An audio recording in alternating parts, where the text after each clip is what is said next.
All right, many thanks to Oyemi Ajayi for that background. With us in the studios to discuss this issue, would like to welcome the Honorable Minister of State Petroleum and former Governor of Bayelsa State, Chief Timipre Silva. Honorable Minister, delighted to have you with us on Good Morning Nigeria. My pleasure indeed. Okay. And just to indicate that we're still trying to get the Honorable Minister of Finance, Budget and National Planning join us via Skype. I think the engineers are working out the connections. Once that is sorted out, Claire, I'm sure we will we'll get her to be part of this conversation. But so let's begin with the Honorable Minister of State Petroleum, Chief Timipre Silva. We are, as it were, already in an era of full deregulation of the downstream of the petroleum subsector. What does this mean? This means that petroleum products, the price of petroleum product at the pump will be determined by the market forces. It is not going to be subsidized as it was being done by the federal government, by the government. So now, my marketers are expected to sell at a market parity price. Is that how simple it is? That's how it is, because what government has done is to back off from subsidizing the product at the pump. Because before now, what was happening is government bought this product for a price and sold it at a discount to the public. So that actually occasioned a lot of losses on the side of government, and government had to subsidize because of that. But now government is backing out and allowing market forces, so that market forces to determine the price. Okay, now market forces in simple economics will relate to demand and supply. Exactly. All right, so let's look at the demand side. Let's also look at the supply side. The demand side is local consumption, not so? Yeah. Supply side, where is our supply coming from? Well, for now, our supply is mostly coming from imports. As we all know, it's mostly coming from imports. And that doesn't really have any impact on the price, as people will say. The only difference that will happen if it were our supply was coming coming in country would have been the freight price. But whether it is coming from outside or it's coming from within, it will be about the same cost, because when you import, the only difference is that you will have to pay the freight, but it's the same cost of crude, and whether you are refining here or not, you will have to pay market price for the feedstock, which is the crude. Let me go back again to the deregulation. I really want to understand it. When you talk about government removing subsidy, and when government was subsidizing, there was a structure put in place that aided government to effectively, supervise the price. So, within this regime, are we pulling down those structures, like those I think PPRA that fix the price and all that? Are we also pulling down? We are not going to completely pull down those structures, because we still need to play that role of regulator of the sector. If you look at it, you didn't pull down FAN because you deregulated the airline sector. We didn't pull down the central bank because we deregulated the banking sector. So even for now, we will not pull down PPPRA, because it's very important for government to keep a close eye, to protect the consumers.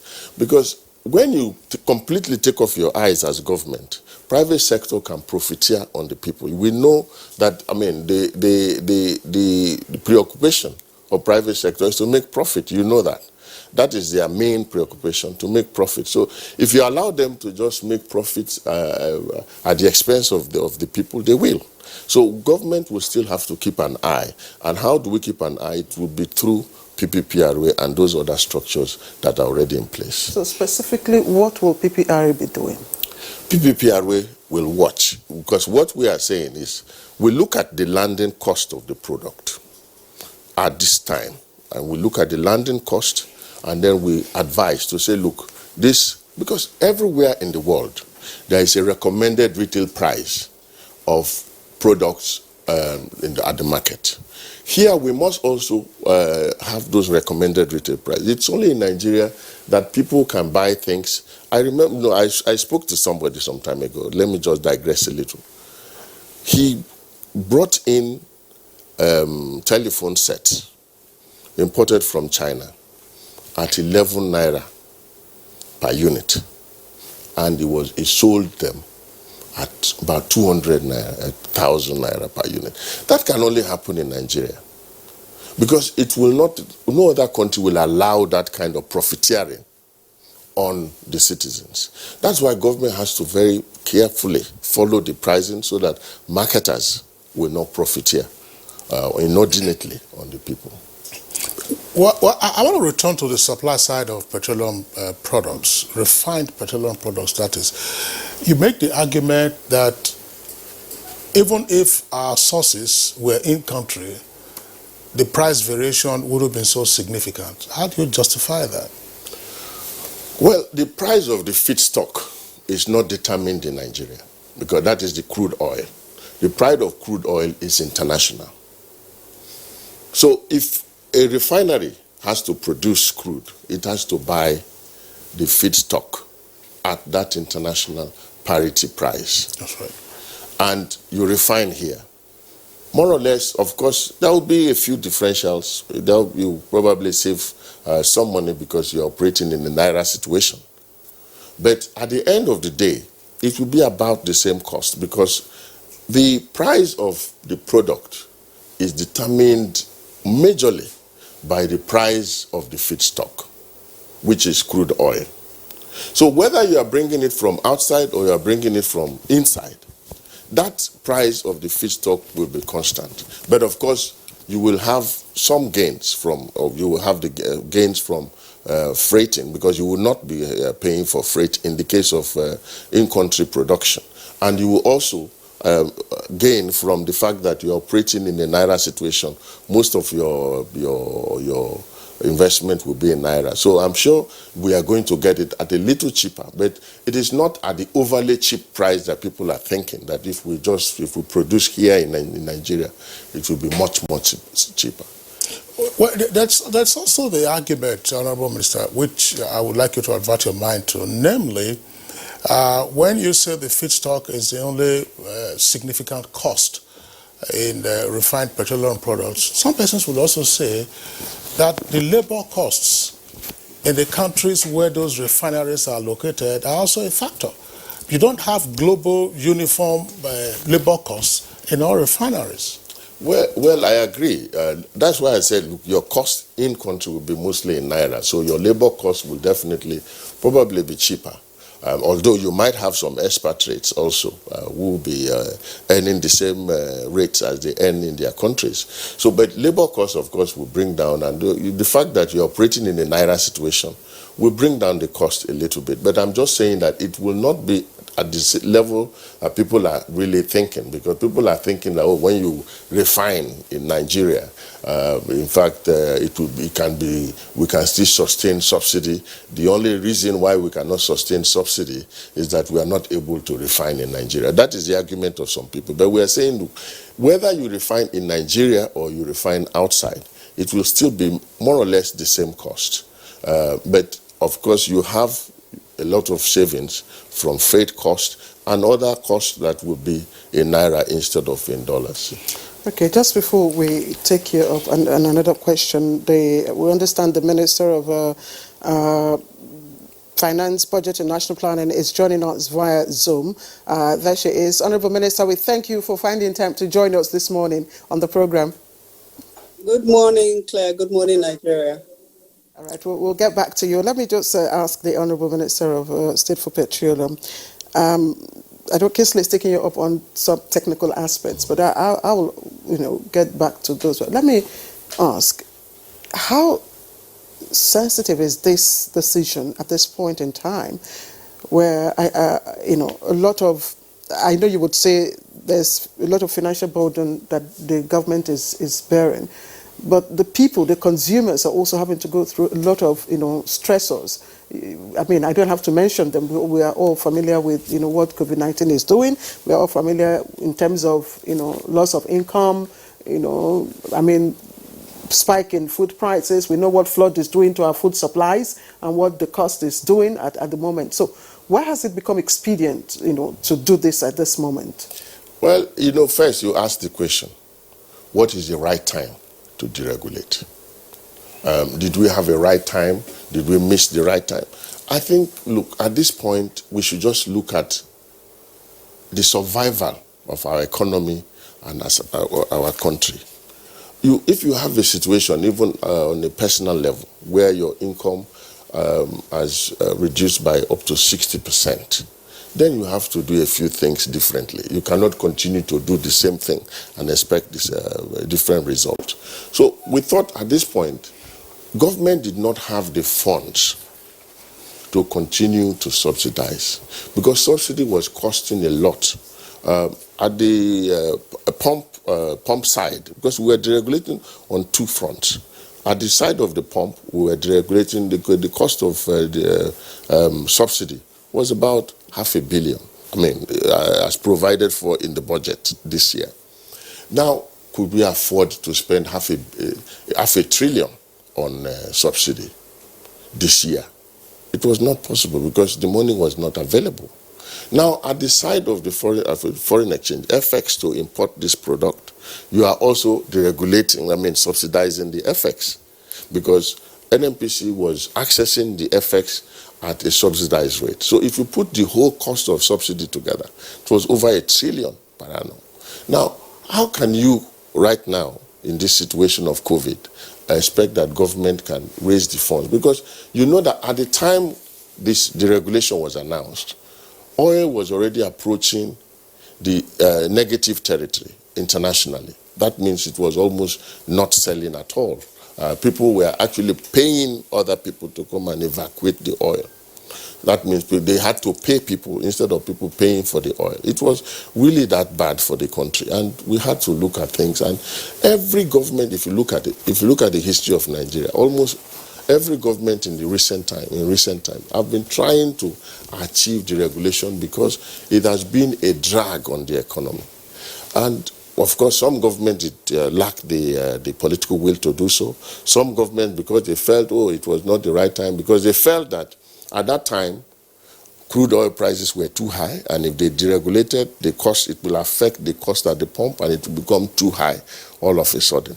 But at this time, yes, we know that it's going to bring a lot of pains to the people. But all of us collectively, there is a consensus. There must be a consensus that the country must survive first, and we felt that, look, this is a time to do it, because at least when we did it at the first time, we had to even reduce pump prices. Then, of course, prices started climbing back up, and then people started seeing the cost at the pump. And we already warned at that time that, yes, we were reducing the pump price, but that, of course, as the price of crude goes up in the market, that people were going to begin to see a rise at the pump. We already said that, and people are already just seeing those signs. But I feel that the benefits of deregulating far outweigh the problems of deregulating. That's why I still think and I believe that this is the best policy direction for this country at this time. All right. Thank you very much, Honorable Minister of State Petroleum. Let's now bring in the Honorable Minister of Finance, Hajia Zainab Ahmed. Hajia Zainab, we have heard repeatedly the rationale for the total deregulation of the petroleum subsector. Perhaps you may wish to elaborate more on why deregulate at this time and season. Well, good morning. Again, I think the Honorable Minister of State Petroleum Resources has actually quite eloquently enumerated the reasons. The first and major reason for us on the fiscal side is we just can't afford it. We don't have the money. And if we find money, our view was it was better to spend that money on health and on education rather than on consumption, which basically benefits more people that have several cars that they are running. And diesel, which is the vehicle, which is the fuel that actually moves produce and large buses, has been deregulated for a very long time. The buses that run and the trucks that carry foodstuff from farms to market have been running on diesel, and this has been deregulated. So we have been subsidizing people that can actually afford to pay a deregulated price. And like the minister said, we had about 457 billion in the 2020 budget, provision for fuel subsidy. But there was also a lot more that was not visible. There was foreign exchange subsidy. So our effective fuel subsidy in any year is at least 1 trillion naira. Imagine what you can do with 1 trillion naira in the health sector and in the education sector. It is a lot of money which we didn't have. So we needed to pull that back.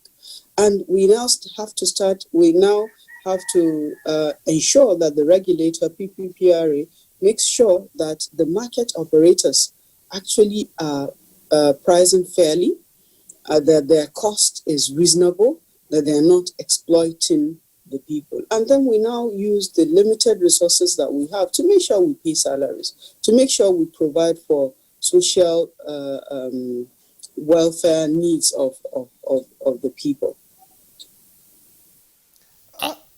All right. I'll stay with you, Honorable Minister of Finance. Claire, you have a question to pop for her. All right.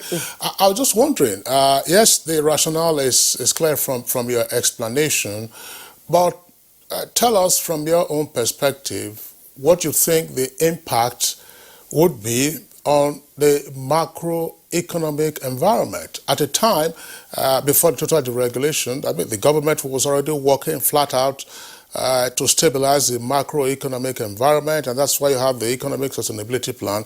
And here we are, we have a fly now, some persons will say in the ointment, considering the likely rise in prices and therefore inflation and further distortions. How will this alter the macroeconomic environment that you've been trying to stabilize? There is some impact in the sense that prices will go up slightly, and also inflation is inching up gradually. But these are transit effects. They will stabilize at a point, and then things will become, the market itself will regulate. The essence of regulation is to introduce competition in the market. So if you go to a filling station that has a high price, you have an option of leaving and going to another one that has a low price. We need to push the market to become that competitive so that the consumer has options of where to go to buy the fuel. What we have been doing is not sustainable.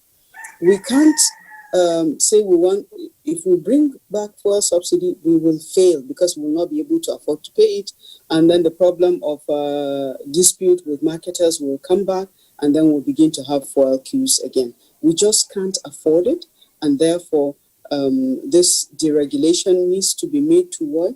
We appeal to Nigerians to understand that in the past subsidy was done, we could afford to pay it, but right now we cannot afford to pay. Remember that our revenue has gone down by almost about 65%. So it's not business as usual. The things that we used to do, we cannot do anymore.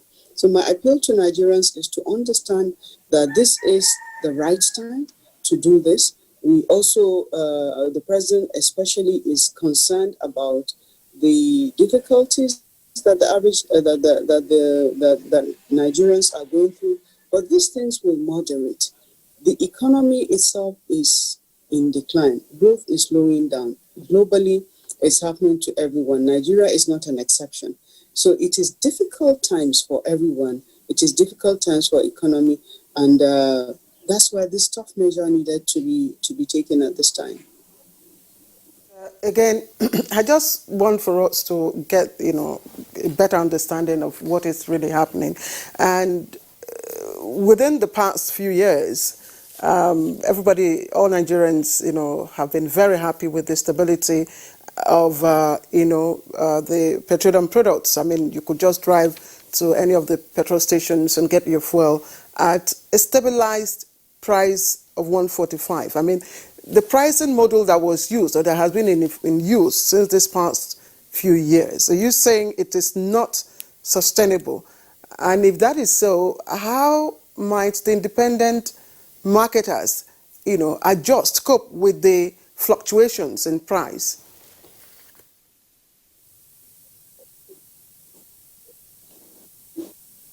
So deregulation means you are letting market forces come to play. So the marketers have to take into account there's landing costs, storage costs, transport costs, labor costs, and also they need to have a margin of some profits that they need to add. That's why we said that PPRA needs to be strengthened, because they have to scrutinize those costs to make sure that the pricing is fair and that the marketers are not exploiting the citizens in the process of selling their product. We also made an analysis to see the cost benefit of continuing with the fuel subsidy and pulling it back. And the analysis simply was, we just could not afford it. If we continued, we will have come to a point when we will fail, and then the same crisis that we're trying to avoid will go into, because when you don't pay the marketers the fuel subsidy, they will stop providing the fuel. And NNPC was acting as the sole importer of fuel in the country, because the marketers were not able to import under the conditions of fixing price that government insisted must happen. But it's not sustainable, so we can't continue to do this. In fact, any subsidy that we do now, we must target subsidy specifically not for one and all, but to the segment of the society that really needs it, and also to productivity rather than consumption. Productivity means if you, for example, subsidize production of produce, farm produce, that is productive activity. But consumption, you're just, especially for fuel, we're subsidizing the rich and the middle income people that have cars. Buses, trucks that carry produce, and mass buses, they use diesel. That's what the people use. Not the people don't drive personal cars. Anybody that has a personal car should be able to afford the cost of running that car. Thank you. We'll get back to you, Honourable Minister, back to the Honourable Minister of State for Petroleum. How might, marketers get their supplies? Is it still through the NNPC? Is the NNPC still holding on to its monopoly of acquiring? That is the whole idea of deregulation. The marketplace opens up, and now instead of NNPC being the sole importer, marketers are expected to also import and sell at market parity price and make their money. That is the whole idea. Right now we're still at the first bump, so we're trying to surmount it because of all the hue and cry. But I believe that in the end, it's going to open up a major sector for Nigeria. It's going to create a lot of employment. Deregulation will enable a lot of things. In addition to the marketers making their margins and opening up and actually expanding their business, it also means that we can now get refineries to operate commercially. And of course, if refineries can operate commercially, you can imagine what that will do for that sector as well. It will attract a lot of investment into the refining sector. And of course, if the refineries are all functioning, it will create a lot of jobs and a lot of opportunities. We need to open up this economy instead of always trying to hold it back.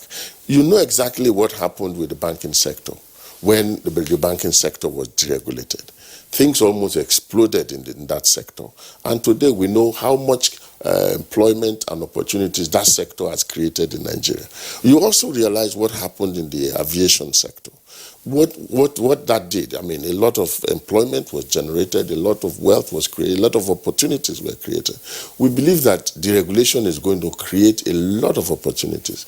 And in addition, you also know, if you go to any country in the world, you see, you have even the petrol that is sold. There are different grades of petrol sold in the filling station. If you want the premium quality, where unleaded fuel, you go for the unleaded one. You go for the leaded fuel, you go for... There are cheaper options and more expensive options in the filling stations. What deregulation is going to do is a lot more options are going to come in the market, so that anybody that goes to the pump can decide to buy whatever. Like the Honourable Minister of Finance said, let us face it, in Nigeria, those who are really consuming PMS are private car owners, mostly. The trucks that move food, the trucks that move petroleum products, they are using diesel, which is already deregulated. So who are we deregulating? The problem is that we need to introduce this policy direction so that it will create a lot more opportunities for Nigeria and a lot more employment for the economy. We need to expand this economy. All right, thank you. I want to return to the Honorable Minister of Finance along the point that the Honorable Minister of State Petroleum has made.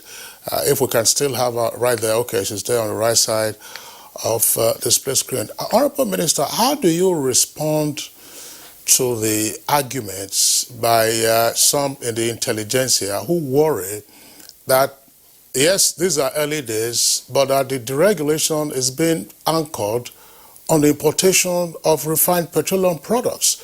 Honorable Minister is saying, yes, if you deregulate the independent marketers alongside an NPC, we'll also have the opportunity of importing. And yet we have 4 refineries that are comatose. What exactly, what are we pursuing? Well, what we're doing is enabling the petroleum sector to actually grow. There has been a number of refineries that have been licensed for several years now. None of them is willing to come and start refining under the regime that we had where oil is controlled. The Dangote refinery is sitting outside within an export processing zone. So they're insulated from that. When we buy fuel from Dangote, we'll be buying fuel at international market price. The only savings we'll be making will be the savings of freight, that is shipping the goods into the country. But we'll still have landing costs, we'll still have labor costs, and the marketers still have to put a margin. These refineries, green refineries that were supposed to have come and operate, and even refineries that were supposed to co-locate with our existing refineries, can now come in because they will be assured that when they produce, they can sell at market rates and actually recover their investment and make some reasonable profit as well. It's going to open up the market, like the Minister of State said. It will mean more refineries will open, they will employ people, and fuel will be available in different parts of the country, not just on the 4 refineries that we have. Those refineries are old. Even when we turn them around, we will not be able to operate them at optimal capacity. So while the NNPC is trying to rehabilitate them, we also need to encourage the private sector refineries to come on stream, and also even state governments that have the capacity to set up their refineries, and even small like refineries, to curtail this incidence of the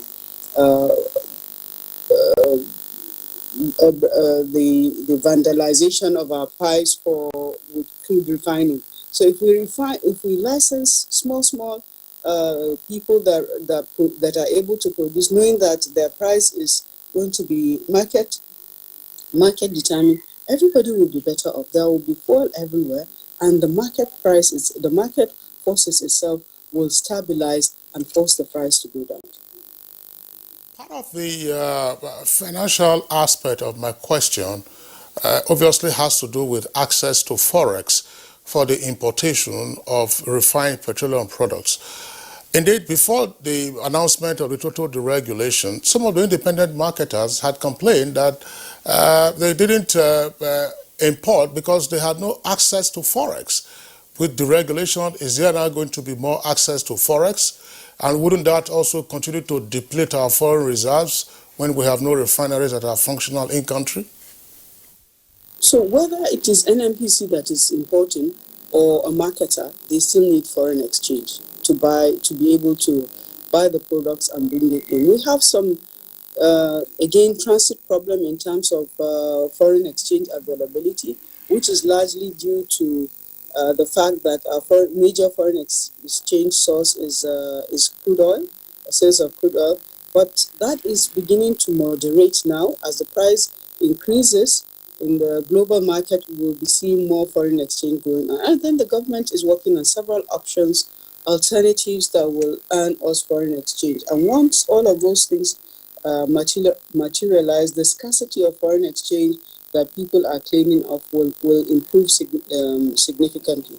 Again, whether it is NNPC or foreign marketers, we still need to use foreign exchange to buy the refined products. And I do hope that when these new refineries come on stream, that there will be less pressure on our foreign exchange for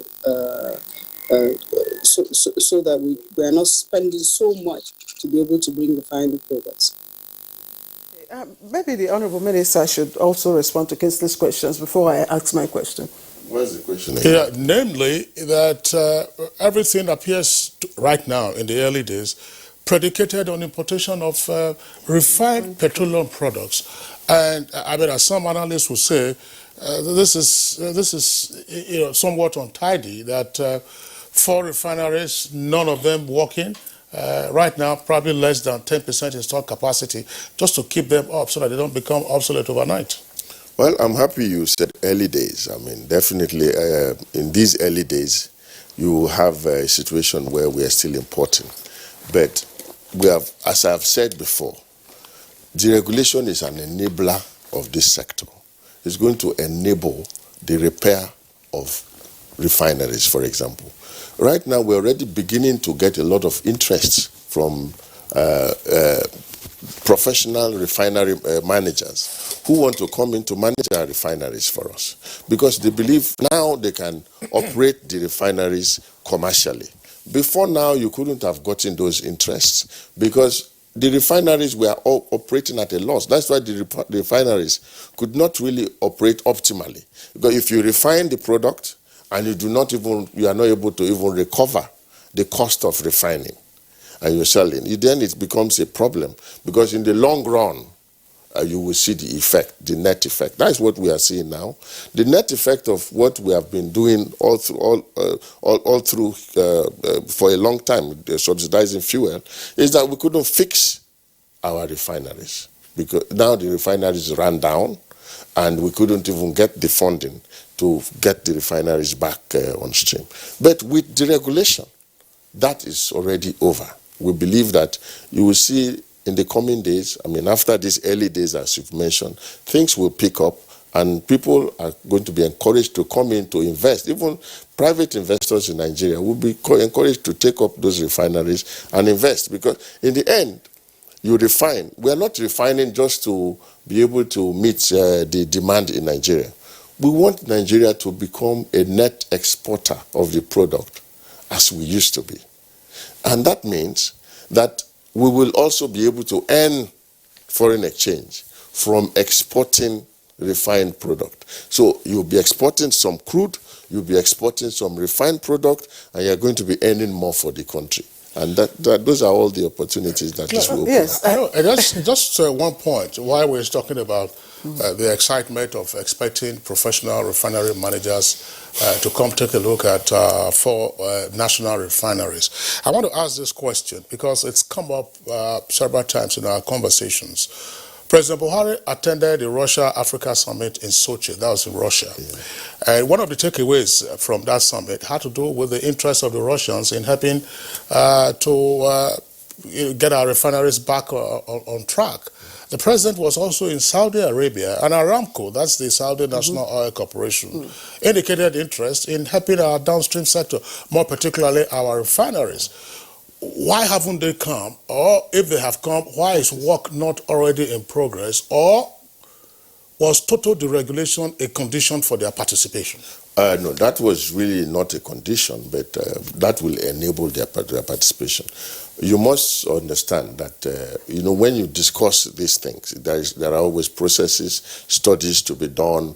They have to understand the actual situation, because fixing Kaduna Refinery, for example, is not the solution. You must also fix the pipeline that will bring feedstock to Kaduna Refinery.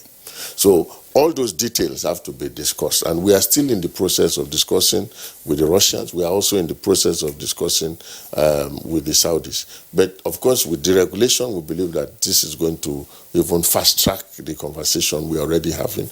In addition to the Russians and the Saudis, now, because of the policy direction that we've taken, there are a lot more interest, and that's why it will be easier for us to do. Even as a country now, as NMPC, it will become easier for us to do, because now the fixing the refineries have become a bankable project, because you know that when you fix the refineries, you are going to operate commercially and you can operate at a profit. But while we are still operating at a profit in Nigeria, you also must understand that our cost here, the pump price here, is still lower than most countries.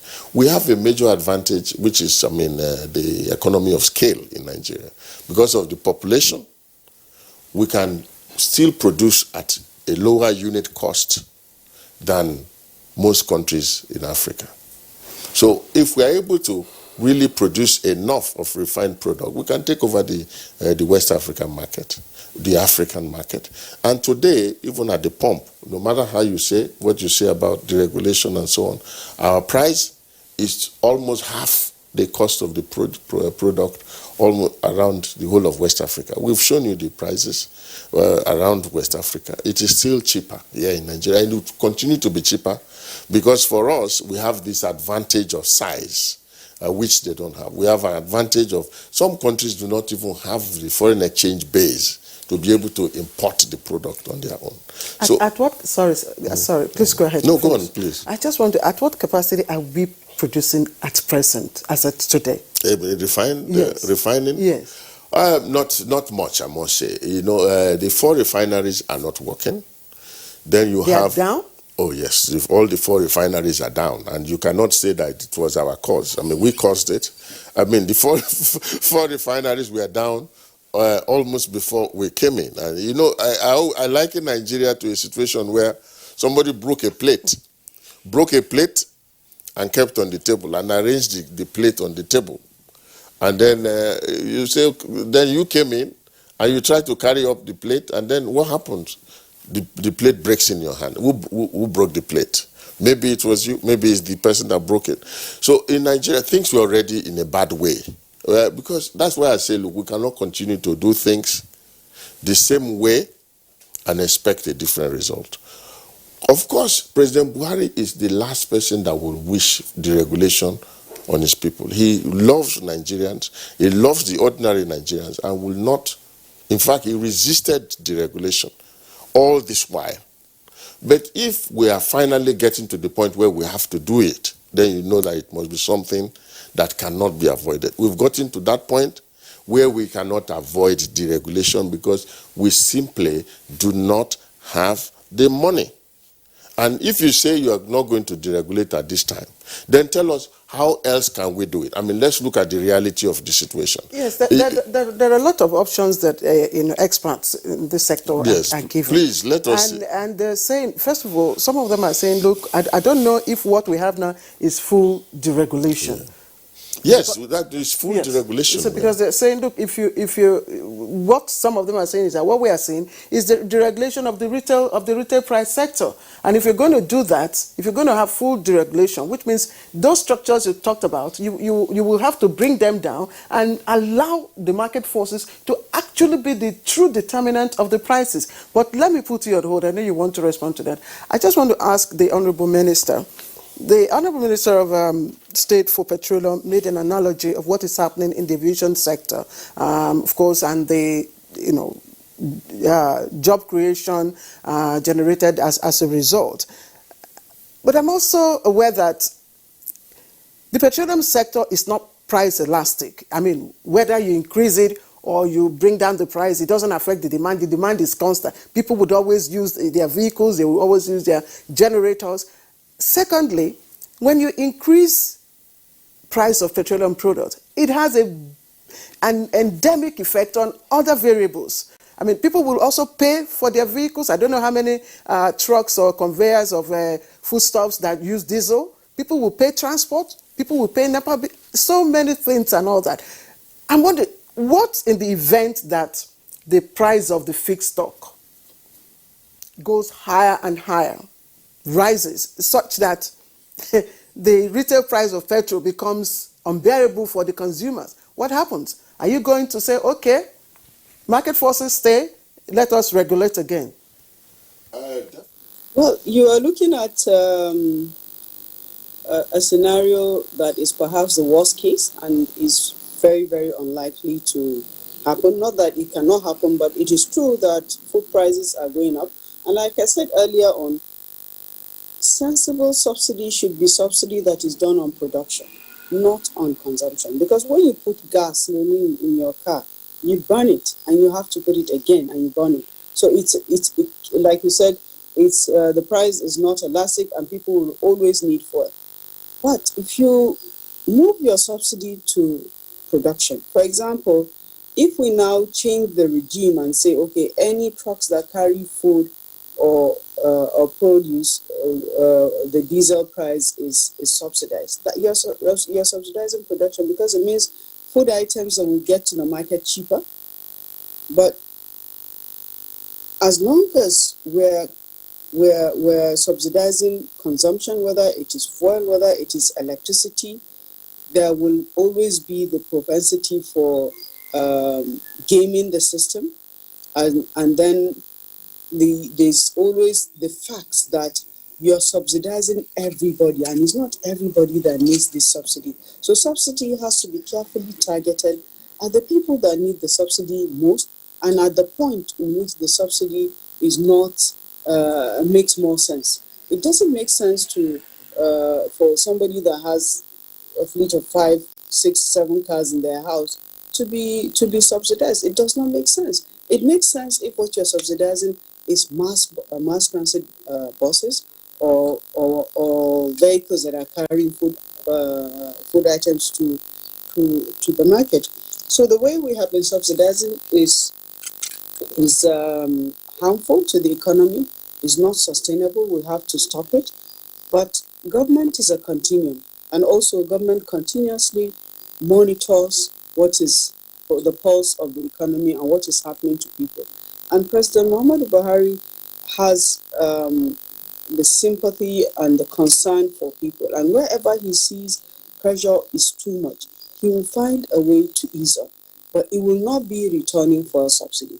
It will be, how do we help the people that are hurting the most? That should be our focus. Claire, just before we bring in the Honorable Minister of Petroleum, Minister of State Petroleum, I still would like to stay with the Minister of Finance. Is it necessarily the case that consumption and productivity are mutually exclusive? Because probably the argument is now academic, since we're already into full-scale deregulation. I've heard it repeatedly, even in the course of this conversation, that it is the elite mostly who are being subsidized. Diesel was deregulated during the Obasanjo administration, and so those who have 4 or 5 cars are the ones who are being deregulated, like who are being subsidized. What then do you say that on account of energy inadequacy, persons who run their own businesses, even with the so-called I better pass my neighbor generators, which rely on petrol and are in productive businesses, SMEs or MSMEs, whether in the fashion industry or service industry, these are persons who also consume fuel, who also consume petrol. So So it's basically, I mean, some persons will say that consumption and productivity are not necessarily mutually exclusive. What's your reaction to this before we get into more substantive aspects of our conversation? You're right. It's not just the rich that use Ford. It's everybody that uses Ford. But you need to look at what is the quantum. What is the proportion of the people that use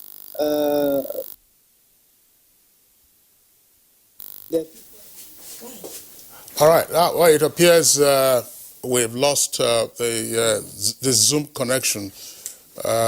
We've lost the Zoom connection to the Minister of Finance. We're going a short break now. When we return from this short break, we will relaunch and then continue with aspects of our conversation. A new edition of TV Guide is out, featuring great personalities from all walks of life. Expository interview with a young TV presenter who shows passion on what she does, Morayo Afolabi Brown of TVC. Pick a copy of this compendium of mind-blowing stories and get abreast with issues as regards media convergence, leadership, health, star profiles, star programs, fashion, sports, human angle stories, and lots more. Meet some media professionals within our space who have paid /NTA News Online. Watch our live stream at www.nta.ng/live. NTA, you can't beat the rich.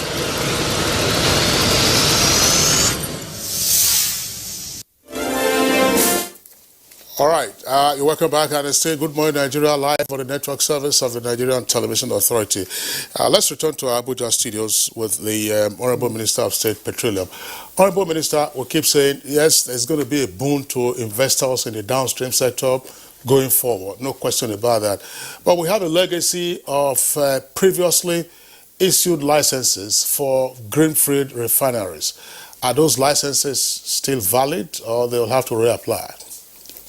Well, the licenses are mostly valid, but I would like to go back to the issue, the other question you asked the finance minister about alternatives. I mean, because if the price goes up so high, what are we going to do? Are we going to go back to deregulation? I mean, to subsidy? Of course, that question is very germane, but that is what I said earlier. I said if you go abroad, if you go anywhere in the Western world, you don't have the same quality petrol at the pump. You have unleaded fuel, which costs less, unleaded fuel, which costs less, and unleaded fuel, which costs a little higher.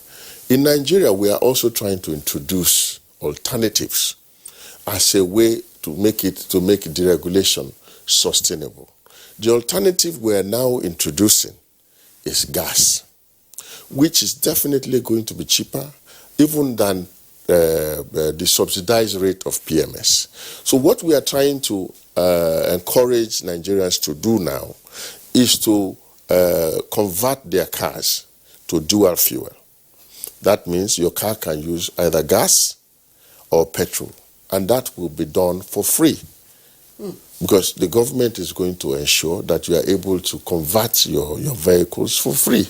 And when you convert your vehicles for free, you go to the filling station, you see the price of PMS, you see the price of gas, you can decide to buy LPG, you can decide to buy CNG, you can decide to buy LNG. These are all going to now be available, and we're going to have a rollout plan for this within October. So the Nigerian will have alternatives. It's like introducing tariff on a road. I mean, what do they call it? The road, what you pay? Toll? Toll, exactly.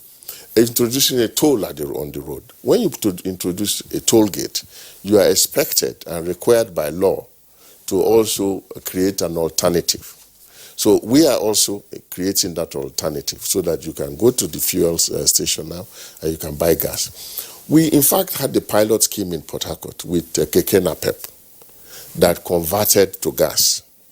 And when they went there when they started plying the road, their colleagues saw their vehicles were running better, and they all requested for gas for their Keke Napep to be converted. We are going to be converting I Pass My Neighbor. So you have a situation where in your house, your gas cylinder will be connected to your generator, be connected to your cooker. So, I mean, you don't need any other fuel apart from gas even to run your generators. It will become cheaper and cleaner. Of course, our carbon emissions will actually reduce, and we are also expecting to gain some money from the climate for at least for reducing our carbon emission from carbon credits doing that. So this is going to be, like I said, a policy direction that is going to create a lot of opportunities, which I will not sit here to be able to. I will not be able to sit here and enumerate. Interesting. But are all cars? Sorry, I just want to be clear, because the minister is talking about a pilot scheme with Keke and Pep. One of your predecessors in office, that's the Mrs. Desiane Alison Madwike, had indicated about 7 years or so ago that indeed there was also a pilot scheme for CNG, that's compressed natural gas, for commercial vehicles in the Benin area. Do you have any report as to what went on with that pilot scheme? Nothing went. I was just going to say that. I mean, that scheme, I was part of the introduction of that scheme in Benin. I mean, during my first incarnation as a special assistant to the Honorable Minister at the time. And that scheme is running very, very well, even now. They've actually expanded it to some parts of Lagos, but it has not really caught on because, I mean, government has not really taken it up as a policy direction. Today, because of President Buhari's interests in the poor, he has decided to take it as a policy direction. So it is going to now expand from there. That is why we have the confidence that it can work, because it has worked in Benin and it's working even in Benin till today. A lot of transporters are still running on gas in Benin today. So what we want to do is take on all the NNPC stations, at least at the first instance, and enable them to dispense gas. To retrofit. Yeah, it's not really, yes, to retrofit, and then all we are doing is bring a skid-mounted gas and just and placing it within the filling station, and at least give them the capability to dispense gas to your car. And when that happens, all the NNPC stations, there are also some private sector marketers, some marketers that have also signed on. I mean, they want to also be part of this as in the first instance. And then we will expand and expand across the country. But I'm just wondering, Kingsley, it sounds quite interesting. And, at least that will cushion whatever, impact on those users. But what cars are we looking at? Are all cars? Every car can convert. I mean, we're talking about cars, we're talking about Keke na Pep, we're talking of generators, we're talking of everything that can run on fuel, can also run on gas. And we have gas in abundance, and that is good. I mean, we are not going to be importing the gas. So the gas is already in country. That is going to reduce the cost of importation and the pressure on foreign exchange. That is actually the revolution. International price, because you need to produce the gas.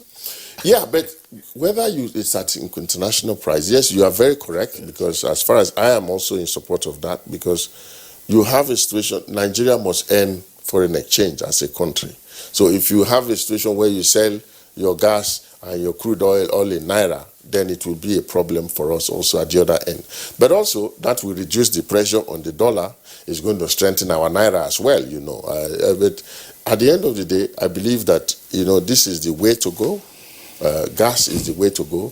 We need to, of course, incentivize the producer of gas by paying for it in dollars, but it will definitely be cheaper because gas is a cheaper fuel by nature. Is there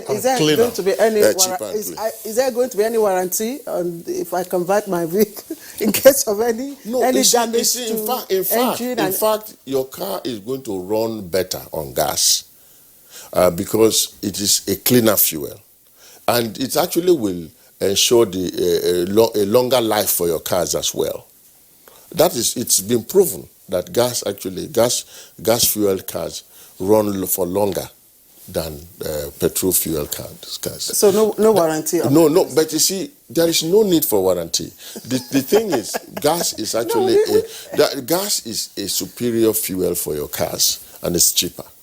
Well, I understand what Claire is saying. If you recall, I understand what she's trying to say. yeah, I understand. But I mean, first of all, the warranty will come from the provider of the gas cylinder, those who retrofit your car.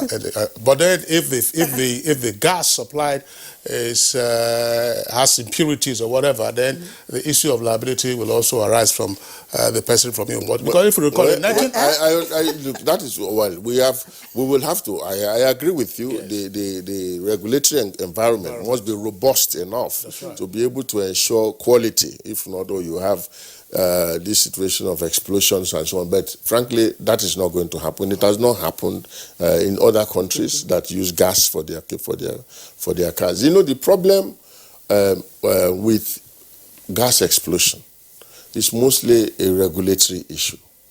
The fact people, all kinds of quacks go into selling gas in Nigeria, they go to, you know, people, a lot of Nigerians don't know that a gas cylinder has a lifespan and that it expires. And unscrupulous business people will go abroad, import expired cylinders and come to Nigeria and sell. And in the process of, sometimes most of the explosion come in the process of decanting gas.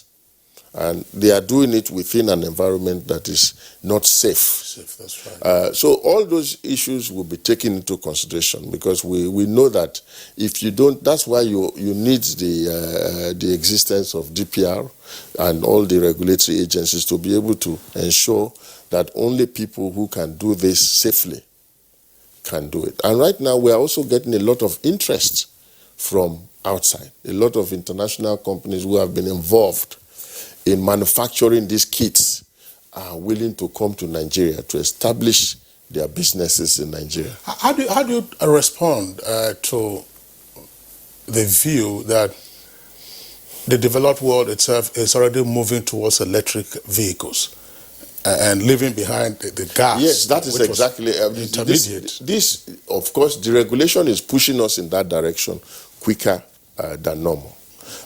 Gas all over the world is considered to be a transitional fuel to cleaner energies, to renewables. Gas is still cleaner than, you know, we came from coal to PMS and crude oil. Then from crude oil, we are moving to gas, which is a cleaner fuel. And of course, from gas, some people have moved to renewables. We cannot move to renewables at this point. So our transition fuel is gas. And deregulation is pushing us in that direction quicker than we would have probably gone. Are we doing this deregulation without any legislation? We don't need legislation. I'm sure that the legislative environment is quite robust to be able to accommodate deregulation as it is. Maybe going forward, there might be a need to have a specific legislation for deregulation. But as it is, the legislative environment in Nigeria is robust enough to still accommodate the regulation. To protect the interests of the marketers? Exactly. That's why we are saying, look, we are not going to take away all the structures that will help us to check the marketers. Well, in 1973, the administration of General Yakubu Gowon enacted the Petroleum Equalization Fund, otherwise known as PEF. PEF is a subsidy dispensing establishment. With total deregulation, what happens to the Petroleum Equalization Fund?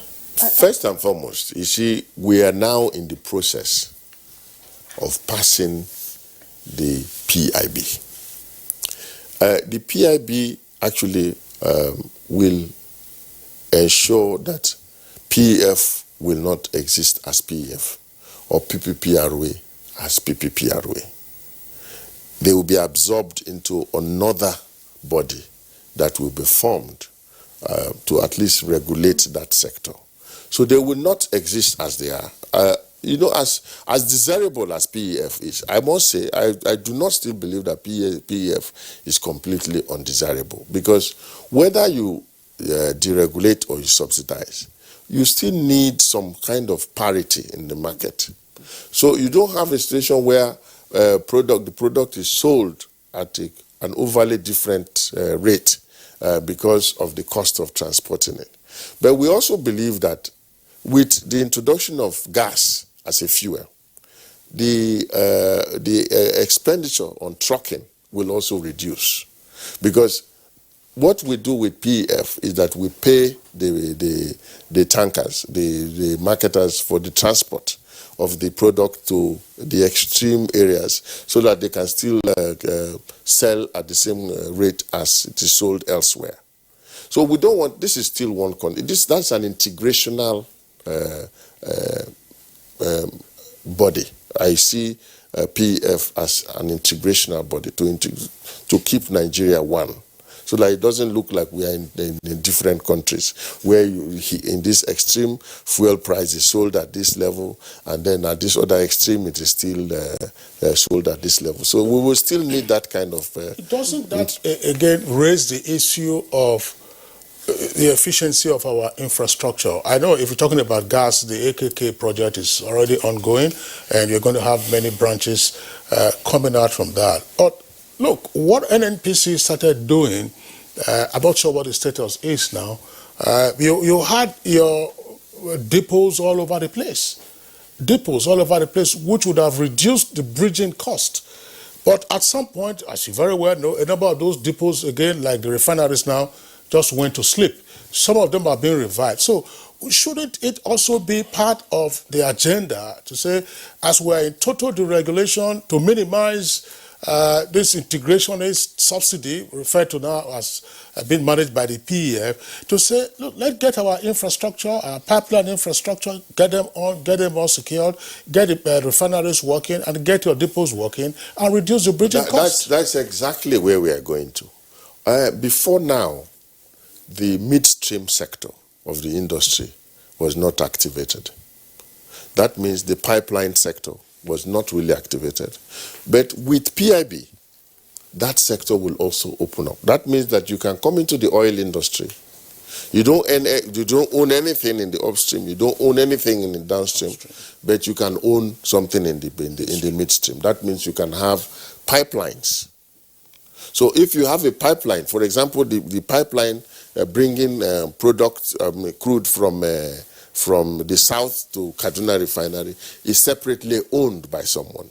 So it charges throughput for any product that passes on that pipeline. So that sector will also be opened up. That means people will be encouraged to build pipelines. For example, I don't need to do any, if as an investor, if you have money, all you need to do is to just build a pipeline from point A to point B and charge everybody. So now, later on, I mean, as we pass this initial bump, you have that all this infrastructure will grow from the system, and then it will have an impact. That's why we say, look, the regulation is going to open up a lot of things, but this is just an initial bump. Let's just be patient. But when we actually begin to see the effect of the regulation in the future, we will be very proud as a country that we did, just as we are very proud today. When Abuja was started, they said it was a white elephant project. But every Nigerian today is proud that we started Abuja. So sometimes when a government is starting a certain policy, Nigerians may not see yet. But in the future, we cannot really sit down and tell you all the benefits. But you know that the regulation is definitely an enabler of the sector. It's going to open up a lot of opportunities for Nigerians. All right, we're very optimistic. We share in your optimism, Honorable Minister. Let's bring in now the Minister for Finance. Okay, I'm told we can't, maybe we have some connection issues, but back to the Minister of State for Petroleum. In terms of access to Forex, what does it mean for the marketers now? Yes, like I said, it's still an initial bump. The problem is, at this point, our forest sufficiency in Nigeria is somehow hampered, because, I mean, we are selling crude at less the cost, less the selling price that we were selling before. I mean, at other times we were selling crude even at $100 per barrel. Today, with all the OPEC cuts, we are still around 40, 45, sometimes below 40. Plus, we are also not producing optimally. From 2 million barrels, we are now down to 1.4 million barrels. So our forest sufficiency is hampered. So somehow marketers are not able to access the forex yet as they should. But as the Honourable Minister mentioned, Finance mentioned, as the world begins to open up and activities and demand begins to grow, that means that we are going to sell a lot more crude and we are going to earn a lot more foreign exchange. When that happens, the pressure on our foreign exchange will also reduce. And by that time, we believe that we would have also stabilized the regulation. That means marketers can access forex. And once they can access forex, they can also import and sell at market parity price. And this has also opened up the opportunity because of the advantage that we have in Nigeria. The arbitrage that used to come from smuggling petroleum products to the neighboring countries will become an advantage to us. Because we will still be landing the product cheaper in Nigeria because of the, like I said, the economy of scale. Smuggling is still an issue. Because that's what I'm saying. Yeah. That means that now the smuggling, the arbitrage, you see, smuggling existed because of the arbitrage opportunity. You were selling a product at much less what it was being sold outside Nigeria in our neighboring countries. So of course, naturally, everybody wanted to get the products from Nigeria and then send illegally to the neighbors. But now that becomes an opportunity. If you're able to land the product for cheaper in Nigeria, that now becomes an opportunity. You can now target those markets and land it in Nigeria and actually sell to those countries from Nigeria. I was just wondering, just before we take our many tweets that have come in, what happened to kerosene? I mean, there was a time when kerosene was an issue. I'm sure you remember this. What happened? I mean, I no longer see jerrycans queuing up as vehicles used to queue up for petrol. What is the status of kerosene now? Well, but you know that nobody is complaining about kerosene scarcity. But kerosene has been deregulated for a long time ago, like diesel. And today, maybe there is so much availability that you don't need to go and queue up. Anybody that needs kerosene must be having kerosene. That's why you have you don't have those queues anymore. But we understand that it's been an uphill task getting the marketers to adjust their price according to the dictates of market forces. So if this is so, what's the assurance that when there is a need to adjust in the interest of consumers, that you will be able to compel them to do so? That is always the problem. You see, Nigerians like to say things from two sides. That's what we are trying to say, that look, we cannot completely abolish the existence of PPPROA. To be able to at least police the pricing in the marketplace. So now we have learned from the deregulation of diesel. We have learned from the deregulation of kerosene that we need to police this pricing. If not, marketers can take these prices above where we expect the prices to be. And that's why we think that there is still a need for us to regulate, which government's traditional role everywhere is to regulate. So we want to take that traditional role to step back from being part of the business to being an umpire, which is government's role. So we now say, okay, look, we are no longer going to be part of this business. We want to step back, we want to play the role of a referee, so that you don't go there and then raise your prices inordinately. That's what government wants to do. Before now, we were both in the ring and we were the referee. But we are not supposed to be both. So we are now saying, look, okay, let us get out of the ring. Let us not descend into the arena. As government, let us play our traditional role as umpire. So let's sit back. We will ensure that nobody will cheat. So you are the referee in the box? Yes, we are now the referee. Okay, so this conversion, I'm interested, I don't know, when will it commence? Conversion of vehicles to buy fuel? No, in fact, I told you it will be from August. We're going, from October rather. Okay. We are going to start, we're going to roll out in October, and we will expect that it's not going to start everywhere, but we will roll out, and then we expect that it will Are there it will conditions expand. to be met? Are there conditions for those who want to convert to be met? Well, your car should be in a fairly good condition. That is probably the only condition, because if your car is not in a very good condition, I don't know how that is going to convert. But I don't know the technical details. But I can assure you that we are already in discussion with the National Union of Road Transport Workers and the National Union of Transport Owners and so on.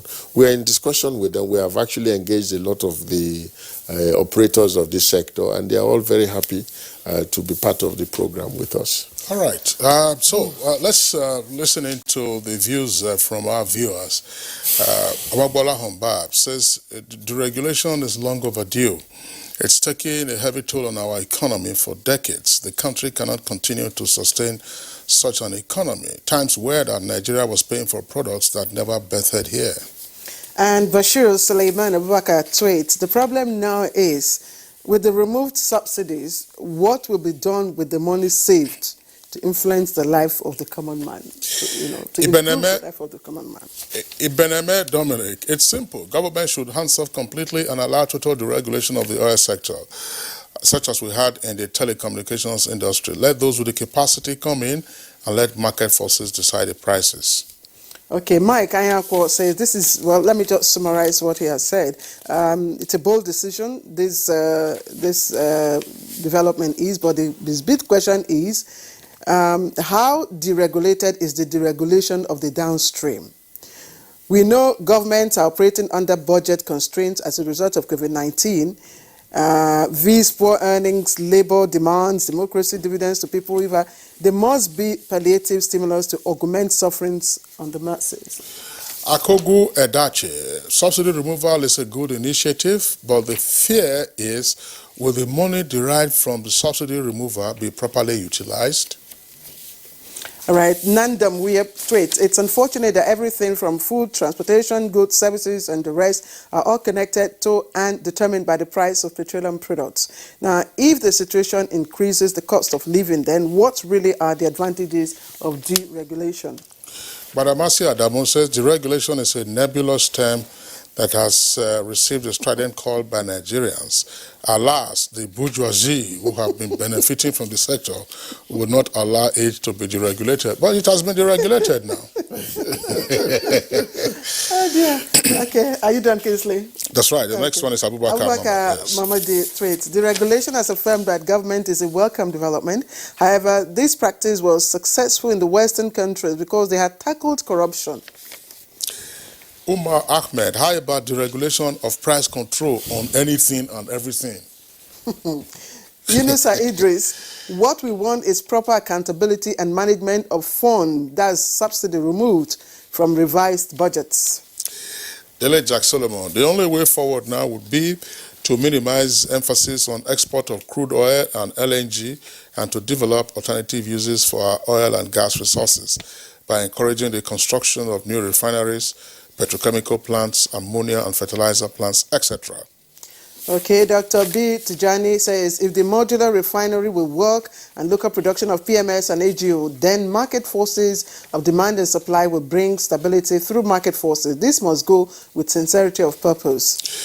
Oyebanji PA tweets, regulation and deregulation, like any policy, they are both good. The problem is for any formula to work, the basic assumptions and application rules must be observed and respected. That is where the problem is with some of Nigerian policies and laws, which work elsewhere. All right, Danladi Ndayop, you must be a professor of some sorts because of the use of big words here. Deregulation without a concomitant commitment to drastically reduce the cost of governance will exacerbate the socio-economic distortions that breed underdevelopment and in the long run spawn social unrest. Government must stop taking from the poor to subsidize the rich.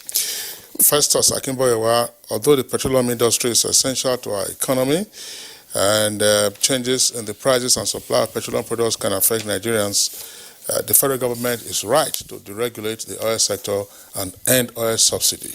All right, Law A4C, deregulation is a sure way of making the products available and prices determined by market forces. No doubt the pains will be short-lived in view of the timing. Well, this one is another one again from Festus. It says, please ask the Minister of State what they are planning to do with our defective refineries. Why are we still spending on them when we know that they will never function well again?